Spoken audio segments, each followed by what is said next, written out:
Ce show dédié pour que Madame Muriel Esther Sultan Azarias trouve rapidement son mari, ainsi que pour la bonne éducation de ses deux filles. Elle était déjà mariée et maintenant elle se remarie et qu'elle réussit dans l'éducation de ses deux filles.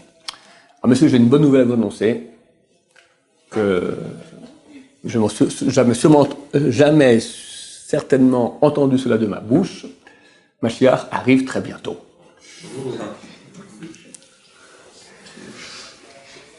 Et ça avance, c'est extraordinaire.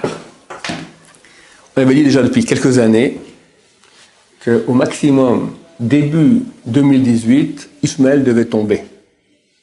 C'est le calcul, les années de la royauté d'Ishmaël, c'est 1370 ans, plus les années encore qu'on peut compter, ça fait jusqu'à 1380 ans.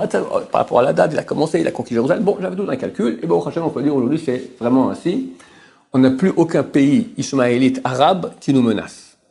Et encore les Palestiniens, Trump est monté au pouvoir, dans quelques jours il va venir en grande pompe, peut-être lui-même, ou il va envoyer son délégué, en tout cas en grande pompe, annoncer l'ouverture de l'ambassade américaine à Jérusalem, capitale du peuple juif depuis 3000 ans. Les Palestiniens n'ont plus aucun pouvoir, les autres pays arabes sont soit amis, soit inoffensifs.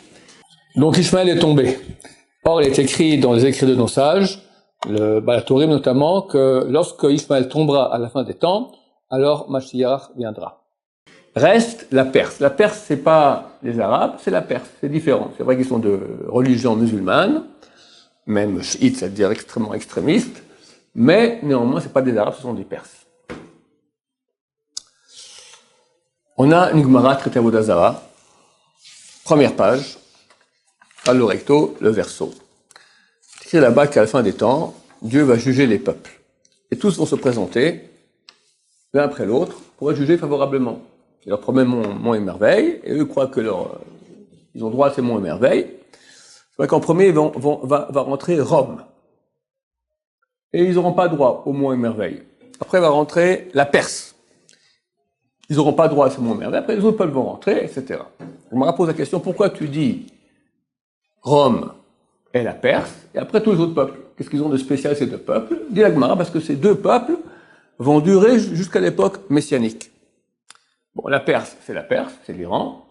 Rome, on sait depuis 2000 ans dans toute la littérature rabbinique, c'est pas forcément Rome, l'Italie, c'est le monde occidental, toute la culture latine actuelle. Donc on peut dire l'Europe et surtout l'Amérique, on peut dire le fer de lance du monde occidental. Donc l'Amérique et la Perse, l'Iran, vont durer jusqu'à la venue du Messie. Tosfot écrit, c'est pas tout à fait vrai. C'est pas tout à fait vrai. Tosfot nous dit, ce qui est écrit, c'est dans le traité Yoma, page 10, que dans le futur, la Perse va tomber dans les mains de Rome. Donc c'est le contraire de l'objection de ce qui est écrit. Donc tu me dis que jusqu'à l'époque messianique, il y aura Rome et la Perse. On a un autre écrit du Talmud, traité Yoma, page 10, qui dit que la Perse va tomber dans les mains de Rome. C'est une objection. Répond le Tosfot. Haïnu samour le bet HaMashiach. Ce sera juste avant que le Mashiach se dévoile. Donc, quand on voit dans l'actualité qu'il y a deux blocs très très clairs qui se créent. Le bloc américain avec Israël, et d'un côté le bloc iranien avec peut-être la Corée, peut-être la Russie, mais on va dire l'Iran tout seul et l'Amérique tout seul, qui sont quand même les deux grands acteurs aujourd'hui de l'actualité mondiale, et que Macron nous dit aujourd'hui, dans une interview au journal Der Spiegel, journal allemand, que si jamais le 12 mai, donc Shabbat prochain, Trump décide de se retirer de l'accord sur l'uranium avec l'Iran, alors on ouvre une boîte de Pandore et on risque une guerre. C'est pas clair qu'il y aura une guerre, mais c'est vrai qu'il y a un risque. En tout cas, entre l'Amérique et l'Iran, il semblerait, et au niveau diplomatique, politique, et au niveau économique, et au niveau stratégique, l'Iran ne fait pas le poids. Donc il se peut que l'Iran va tomber dans les mains de l'Amérique. Ce n'est pas forcément que l'Amérique va les conquérir avec leurs armées, envoyer des djihadistes pour conquérir Téhéran. Ça se peut aussi. Ou envoyer des missiles Tomahawk pour un peu... ça se peut aussi qu'il y aura une guerre physique.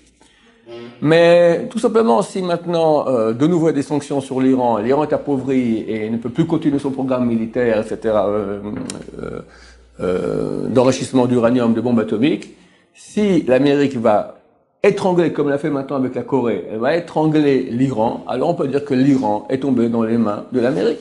Pas besoin que ce soit une guerre. Ça peut être aussi une guerre physique. Quand Macron dit qu'il y a un risque, il y a un risque de guerre, c'est clair.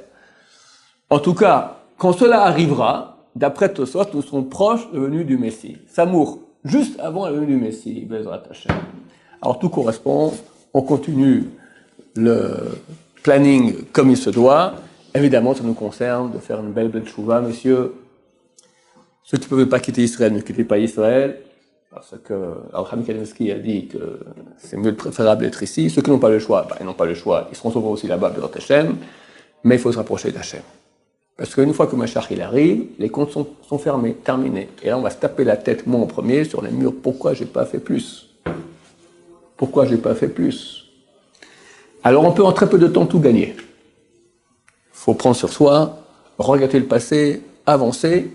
Et non seulement on va y gagner, mais en plus, ça va faire en sorte que Mashiach revienne plus vite, et surtout, Berachamim. Pas besoin de souffrance, pas besoin de guerre, pas besoin de toutes ces choses-là. Un peu. Si nous, on est prêts à recevoir Mashiach, il vient comme ça, comme une fleur. Pas besoin qu'il y ait de la souffrance. Quand on voit, ça suit tellement bien le programme, et j'ai encore beaucoup de choses à dire, mais j'ai déjà dit dans d'autres cours que j'ai déjà fait, je ne vais pas répéter les choses trop, mais ça suit un programme très très clair, là, ce Tosfot, il est extraordinaire. Un peu avant Mashiach, la Perse tomba dans les mains de l'Amérique, on est en train de vivre ces événements-là. Il y a l'arrivée des bateaux aussi russes par le Bosphore, etc. Beaucoup de choses qui risquent d'arriver. Donc, on a la main sur le pouls pour voir qu'est-ce qui se passe dans l'actualité et comparer cela avec les textes de Torah. Et bien sûr, c'est pas pour faire une bête comparaison, c'est pour que ça nous concerne pour avancer en prière, en sainteté, en Torah et en Tchouva. Baruch Adonai, l'olam, amen, amen.